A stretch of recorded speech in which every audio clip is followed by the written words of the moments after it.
ఏంటంటే నేను 2 జీవితాల మధ్యలోనికి వచ్చాను.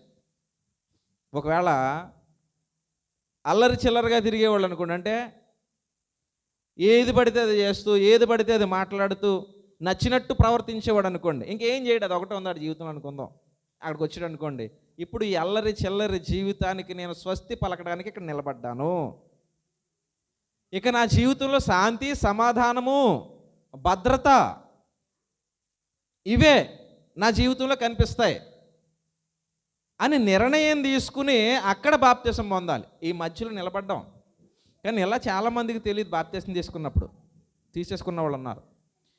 తెలిసి తెలియక బాప్తిసం ఎప్పుడైనా ఒకవేళ తీసేసుకుని ఉంటే, ఎందుకు తీసుకున్నానో తెలీదు, ఎప్పుడు తీసుకున్నానో తెలీదు, ఏం చేయడానికి తీసుకున్నానో తెలియదు అని తీసుకుంటే మాత్రం ఆ బాప్తిసం చెల్లదు.